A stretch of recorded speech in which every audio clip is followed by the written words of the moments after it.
ആകാശവാണി.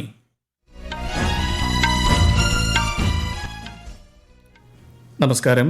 വാർത്തകൾ വായിക്കുന്നത് അക്ഷയ് ഷാജി.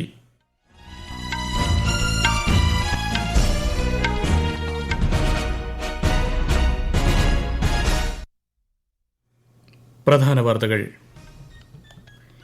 ഇറ്റലി സന്ദർശനം പൂർത്തിയാക്കി പ്രധാനമന്ത്രി നരേന്ദ്രമോദി ഡൽഹിയിൽ മടങ്ങിയെത്തി. ലോകവേദിയിൽ ഇന്ത്യയുടെ കാഴ്ചപ്പാട് അവതരിപ്പിക്കാനായെന്ന് പ്രധാനമന്ത്രി. കിസാൻ സമ്മാൻ നിധി യോജന പ്രകാരം 9 കോടിയിലധികം കർഷകർക്ക് പ്രധാനമന്ത്രി ചൊവ്വാഴ്ച 20,000 കോടിയോളം രൂപ കൈമാറും. റഷ്യ യുക്രൈൻ സംഘർഷ സാഹചര്യത്തിൽ സമാധാന പ്രക്രിയയ്ക്ക് അടിത്തറ പാകാൻ ലക്ഷ്യമിട്ടുള്ള അന്താരാഷ്ട്ര സമ്മേളനത്തിന് ഇന്ന് സ്വിറ്റ്സർലാൻഡിൽ തുടക്കം. തിരുവനന്തപുരത്ത് നടന്ന 4ാം ലോക കേരള സഭ സമാപിച്ചു. ഛത്തീസ്ഗഡിൽ മാവോയിസ്റ്റുകളുമായുണ്ടായ ഏറ്റുമുട്ടലിൽ ഒരു സുരക്ഷാ ഉദ്യോഗസ്ഥന് വീരമൃത്യു. 8 മാവോയിസ്റ്റുകൾ കൊല്ലപ്പെട്ടു. 2020 ക്രിക്കറ്റ് ലോകകപ്പിൽ ഇന്ത്യ കാനഡ മത്സരം അല്പസമയത്തിനകം. യൂറോ കപ്പ് ഫുട്ബോളിൽ ഹംഗറി സ്വിറ്റ്സർലാൻഡ് മത്സരം പുരോഗമിക്കുന്നു. വാർത്തകൾ വിശദമായി. ഇറ്റലി സന്ദർശനം പൂർത്തിയാക്കി പ്രധാനമന്ത്രി നരേന്ദ്രമോദി ഡൽഹിയിൽ തിരിച്ചെത്തി. ഇറ്റലിയിൽ നടന്ന G7 ഔട്ട്റീച്ച് ഉച്ചകോടിക്കിടെ വിവിധ വിഷയങ്ങളിൽ ലോക നേതാക്കളുമായി ചർച്ച നടത്തിയതായി അദ്ദേഹം സമൂഹമാധ്യമത്തിൽ കുറിച്ചു. ആഗോള സാമൂഹ്യ വികസനത്തിന് സംയുക്തമായി പരിശ്രമിക്കണമെന്നും ഭാവി തലമുറയ്ക്കായി മികവുറ്റ സാഹചര്യങ്ങൾ സൃഷ്ടിക്കുന്നതിൽ രാഷ്ട്രങ്ങൾ പങ്കാളികളാകണമെന്നും ശ്രീ മോദി വ്യക്തമാക്കി. അന്താരാഷ്ട്ര നിയമത്തിൽ അധിഷ്ഠിതമായ സ്വതന്ത്ര ഇൻഡോ പസഫിക് മേഖലയ്ക്കായുള്ള പ്രതിബദ്ധത ഉറപ്പു നൽകി G7 രാജ്യങ്ങൾ. ഇന്ത്യ, മിഡിൽ ഈസ്റ്റ്, യൂറോപ്പ് സാമ്പത്തിക ഇടനാഴി പോലുള്ള നിർദ്ദിഷ്ട അടിസ്ഥാന സൌകര്യ പദ്ധതികൾക്കും G7 രാജ്യങ്ങൾ പിന്തുണ വാഗ്ദാനം ചെയ്തു. ഇറ്റലിയിൽ നടന്ന വാർഷിക ഉച്ചകോടിയുടെ അവസാന ദിനം പുറത്തിറക്കിയ സംയുക്ത പ്രസ്താവനയിലാണ് ഇക്കാര്യം വ്യക്തമാക്കിയത്. പ്രധാനമന്ത്രി കിസാൻ സമ്മാൻ നിധി യോജനയ്ക്ക് കീഴിൽ 9 കോടിയിലധികം കർഷകർക്ക് പ്രധാനമന്ത്രി നരേന്ദ്രമോദി ചൊവ്വാഴ്ച 20,000 കോടിയോളം രൂപ കൈമാറും. കേന്ദ്ര കൃഷിമന്ത്രി ശിവരാജ് സിംഗ് ചൌഹാനാണ് ന്യൂഡൽഹിയിൽ ഇക്കാര്യം അറിയിച്ചത്. കഴിഞ്ഞ 10 വർഷത്തിനിടെ 11 കോടി കർഷകരുടെ അക്കൌണ്ടുകളിലേക്ക് 3 ലക്ഷം കോടി രൂപ കൈമാറിയതായി കേന്ദ്രമന്ത്രി പറഞ്ഞു. റഷ്യ യുക്രൈൻ യുദ്ധത്തിന്റെ പശ്ചാത്തലത്തിൽ സമാധാന പ്രക്രിയയ്ക്ക് അടിത്തറ പാകാൻ ലക്ഷ്യമിട്ടുള്ള അന്താരാഷ്ട്ര സമ്മേളനത്തിന് ഇന്ന് സ്വിറ്റ്സർലാൻഡിൽ തുടക്കമാകും. 100ഓളം രാജ്യങ്ങളിൽ നിന്നുള്ള പ്രധാനമന്ത്രിമാർ, സ്വതന്ത്ര പ്രതിനിധികൾ, അന്താരാഷ്ട്ര സംഘടനകൾ എന്നിവർ സമ്മേളനത്തിൽ പങ്കെടുക്കും. വിശദാംശങ്ങളിലേക്ക്. യുക്രൈനിൽ നിന്നുള്ള ധാന്യ കയറ്റുമതി, റഷ്യൻ അധിനിവേശത്തിലുള്ള സപ്പോരിഷ്യ ആണവ നിലയത്തിന്റെ സുരക്ഷ, തടവുകാരുടെ കൈമാറ്റം എന്നിവ ഉൾപ്പെടെയുള്ള മാനുഷിക പ്രശ്നങ്ങൾ അന്താരാഷ്ട്ര സമാധാന സമ്മേളനം ചർച്ച ചെയ്യും. ലൂസേൺ തടാകത്തിലെ ബെർഗൻസ്റ്റോക്ക് റിസോർട്ടിൽ യുക്രൈൻ നേതൃത്വത്തിലാണ് സമ്മേളനം. G7 ഉച്ചകോടിയിൽ പങ്കെടുത്ത ലോക നേതാക്കളും യുക്രൈൻ പ്രസിഡന്റ് വൊളോഡിമർ സെലൻസിക്കൊപ്പം സമ്മേളനത്തിൽ പങ്കെടുക്കുന്നുണ്ട്. ഇറ്റലിയിൽ നടന്ന G7 ഉച്ചകോടിയിലും റഷ്യ യുക്രൈൻ യുദ്ധം ചർച്ചയായിരുന്നു. റഷ്യയുമായി സൌഹൃദമുള്ള രാജ്യങ്ങളിൽ നിന്നുൾപ്പെടെ യുക്രൈന് അന്താരാഷ്ട്ര പിന്തുണ സമാഹരിക്കാനാണ് 2 ദിവസത്തെ സമ്മേളനം പ്രധാനമായും ലക്ഷ്യമിടുന്നത്. അതേസമയം റഷ്യയെ ഉച്ചകോടിയിലേക്ക് ക്ഷണിച്ചിട്ടില്ല. തങ്ങളുടെ പങ്കാളിത്തമില്ലാതെയുള്ള സമാധാന ഉച്ചകോടി വ്യർത്ഥമാണെന്ന് റഷ്യ പ്രതികരിച്ചു. ഇന്ത്യയാണ് ഉച്ചകോടിയുടെ ഭാഗമാകുന്ന ഏക ദക്ഷിണേഷ്യൻ രാജ്യം. വിദേശകാര്യ സെക്രട്ടറി പവൻ കപൂർ ഇന്ത്യയെ പ്രതിനിധാനം ചെയ്ത് ഉച്ചകോടിയിൽ പങ്കെടുക്കും. News desk, Akashvani. തിരുവനന്തപുരത്ത് നടന്ന 4ാം ലോക കേരള സഭയ്ക്ക് സമാപനം. മുഖ്യമന്ത്രി പിണറായി വിജയന്റെ മറുപടി പ്രസംഗത്തിന് ശേഷം സ്പീക്കർ AN ഷംസീറിന്റെ സമാപന പ്രസംഗത്തോടെയാണ് സമ്മേളനം സമാപിച്ചത്. പലസ്തീൻ ജനതയ്ക്ക് ഐക്യദാർഢ്യം പ്രഖ്യാപിച്ചതുൾപ്പെടെ വ്യത്യസ്തമായ 10 പ്രമേയങ്ങൾ ലോക കേരള സഭ പാസാക്കി. ഛത്തീസ്ഗഡിലെ ബസ്തർ ഡിവിഷനിൽ ഇന്ന് മാവോയിസ്റ്റുകളുമായുണ്ടായ ഏറ്റുമുട്ടലിൽ ഒരു സുരക്ഷാ ഉദ്യോഗസ്ഥന് വീരമൃത്യു. 8 മാവോയിസ്റ്റുകൾ കൊല്ലപ്പെട്ടു. ബസ്തർ ഡിവിഷനിലെ അബൂജ്മാഡ് മേഖലയിൽ മാവോയിസ്റ്റ് സാന്നിധ്യമുണ്ടെന്ന വിവരത്തിന്റെ അടിസ്ഥാനത്തിൽ സുരക്ഷാസേന നടത്തിയ തിരച്ചിലിനിടെയാണ് രാവിലെ ഏറ്റുമുട്ടലുണ്ടായത്. പാർലമെന്റ് സമ്മേളനം സുഗമമാക്കുന്നതിന് എല്ലാ രാഷ്ട്രീയ കക്ഷികളിലെയും എംപിമാരുമായി യോജിച്ച് പ്രവർത്തിക്കാനാണ് സർക്കാർ ശ്രമിക്കുന്നതെന്ന് കേന്ദ്ര പാർലമെന്ററി കാര്യമന്ത്രി കിരൺ റിജിജു. ഈ മാസം 24-നാണ് 18ാം ലോക്സഭയുടെ ആദ്യ സമ്മേളനത്തിന് തുടക്കമാകുന്നത്. 18ാമത് മുംബൈ അന്താരാഷ്ട്ര ചലച്ചിത്രോത്സവത്തിന് തിരിതെളിഞ്ഞു.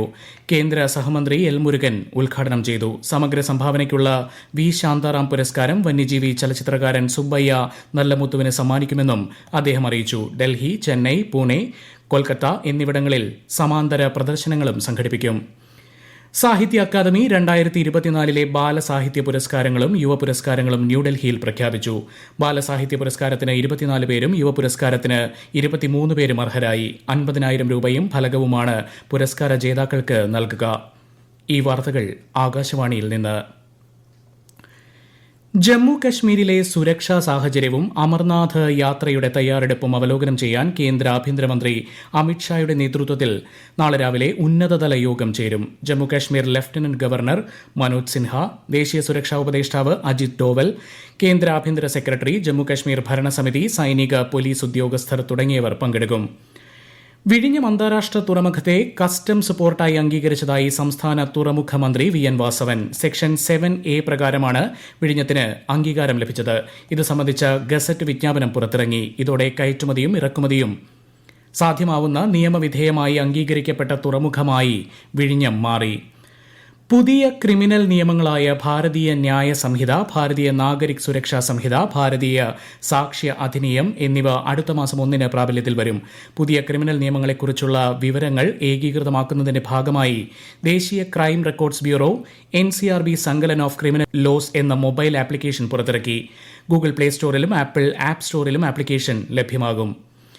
പുതിയ ക്രിമിനൽ നിയമങ്ങളുമായി ബന്ധപ്പെട്ട് കേന്ദ്ര സർക്കാർ നാളെ കൊൽക്കത്തയിൽ സമ്മേളനം സംഘടിപ്പിക്കും. ക്രിമിനൽ നിയമ സംവിധാനത്തിൽ ഇന്ത്യയുടെ പുരോഗതിയുടെ പാത എന്ന പേരിൽ സംഘടിപ്പിക്കുന്ന പരിപാടിയിൽ 3 പുതിയ ക്രിമിനൽ നിയമങ്ങൾ സംബന്ധിച്ച ചർച്ചകൾ നടക്കും. സംവാദങ്ങൾ, ചോദ്യോത്തര പരിപാടികൾ തുടങ്ങിയവയിലൂടെ നിയമങ്ങളെക്കുറിച്ച് അവബോധം സൃഷ്ടിക്കാനാണ് ശ്രമമെന്ന് നിയമ നീതി മന്ത്രാലയം അറിയിച്ചു. 2020 ലോകകപ്പ് ക്രിക്കറ്റിൽ ഇന്ത്യ കാനഡ മത്സരം അല്പസമയത്തിനകം. ഇന്നത്തെ 2ാം മത്സരത്തിൽ ഇംഗ്ലണ്ട് നമീബിയയെ നേരിടും. രാത്രി 10:30 മത്സരം. ഇന്ന് രാവിലെ നടന്ന മത്സരങ്ങളിൽ ദക്ഷിണാഫ്രിക്ക നേപ്പാളിനെയും ന്യൂസിലൻഡ് ഉഗാണ്ടയെയും പരാജയപ്പെടുത്തി. യൂറോ കപ്പ് ഫുട്ബോൾ ചാമ്പ്യൻഷിപ്പിൽ ഹംഗറി സ്വിറ്റ്സർലൻഡ് മത്സരം പുരോഗമിക്കുന്നു. രാത്രി 9:30 സ്പെയിൻ ക്രൊയേഷ്യയെയും, രാത്രി 12:30 ഇറ്റലി അൽബേനിയയെയും നേരിടും. ഇന്നലെ രാത്രി മ്യൂണിക്കിൽ നടന്ന ഉദ്ഘാടന മത്സരത്തിൽ ജർമ്മനി 5-1 സ്കോട്ട്ലൻഡിനെ പരാജയപ്പെടുത്തിയിരുന്നു. യൂണിയൻ പബ്ലിക് സർവീസ് കമ്മീഷൻ നടത്തുന്ന ഈ കൊല്ലത്തെ സിവിൽ സർവീസ് പരീക്ഷയുടെ ആദ്യഘട്ടം നാളെ രാവിലെ 9:30 മുതൽ 11:30 വരെയും 2:30 മുതൽ 4:30 വരെയുമുള്ള 2 സെഷനുകളായാണ് പരീക്ഷ. കേരളത്തിൽ തിരുവനന്തപുരം, എറണാകുളം, കോഴിക്കോട് എന്നിവിടങ്ങളിൽ 61 കേന്ദ്രങ്ങളിലായി 24,000-ഓളം പേരാണ് പരീക്ഷ എഴുതുന്നത്. ഉത്തരാഖണ്ഡിലെ രുദ്രപ്രയാഗിലുണ്ടായ ടൂറിസ്റ്റ് ബസ് അപകടത്തിൽ 13 പേർ കൊല്ലപ്പെട്ടു. ഗുരുതരമായി പരിക്കേറ്റ 13 പേർ ഋഷികേശ് എയിംസിലും പരിക്കേറ്റ 7ഓളം പേർ ജില്ലാ ആശുപത്രിയിലും ചികിത്സയിലാണ്. 26 യാത്രക്കാരാണ് ബസ്സിലുണ്ടായിരുന്നത്. രാഷ്ട്രപതി ദ്രൌപദി മുർമു, പ്രധാനമന്ത്രി നരേന്ദ്രമോദി, കേന്ദ്രമന്ത്രി അമിത്ഷാ, ഉത്തരാഖണ്ഡ് ഗവർണർ ഗുർമീത് സിംഗ്, മുഖ്യമന്ത്രി പുഷ്കർ സിംഗ് ധാമി എന്നിവർ അനുശോചനം രേഖപ്പെടുത്തി. 4 ദിവസമായി നിർത്താതെ പെയ്യുന്ന മഴയെ തുടർന്ന് വടക്കൻ സിക്കിമിലെ വിവിധ പ്രദേശങ്ങളിലുണ്ടായ മണ്ണിടിച്ചിലിൽ 1200-ലധികം വിനോദസഞ്ചാരികൾ കുടുങ്ങിക്കിടക്കുന്നു. പ്രതികൂല കാലാവസ്ഥയെ തുടർന്ന് സംഗ്ലാങ്ങിൽ പുതുതായി നിർമ്മാണം പൂർത്തീകരിച്ച തൂക്കുപാലം തകർന്നിരുന്നു. സ്ഥിതിഗതികൾ വിലയിരുത്തിയ ബോർഡർ റോഡ് ഓർഗനൈസേഷന്റെ നേതൃത്വത്തിൽ അടിയന്തര പുനർനിർമ്മാണ പ്രവർത്തനങ്ങൾ പുരോഗമിക്കുകയാണ്.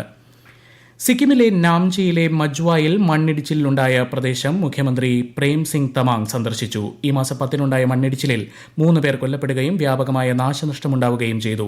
വീടുകൾ നഷ്ടമായ കുടുംബങ്ങൾക്ക് 5 ലക്ഷം രൂപയും 1/2 ഏക്കർ കൃഷിസ്ഥലവും നൽകുമെന്നും ശ്രീ തമാങ് വ്യക്തമാക്കി.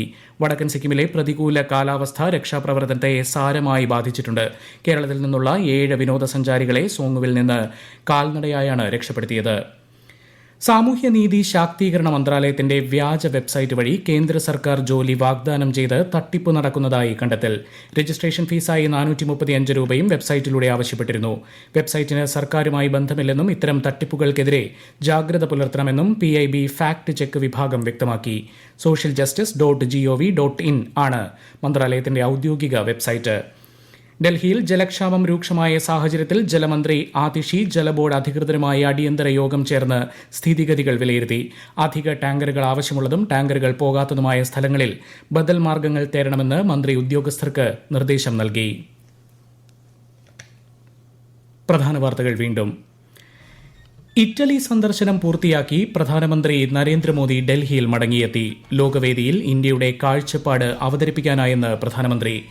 കിസാൻ സമ്മാൻ നിധി യോജന പ്രകാരം 9 കോടിയിലധികം കർഷകർക്ക് പ്രധാനമന്ത്രി ചൊവ്വാഴ്ച 20,000 കോടിയോളം രൂപ കൈമാറും.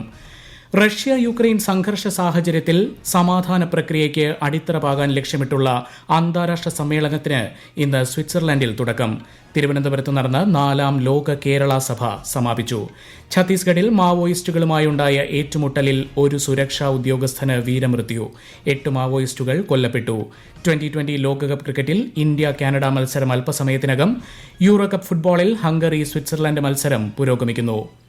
വാർത്തകൾ കഴിഞ്ഞു. അടുത്ത വാർത്താ പ്രക്ഷേപണം നാളെ രാവിലെ 6:45.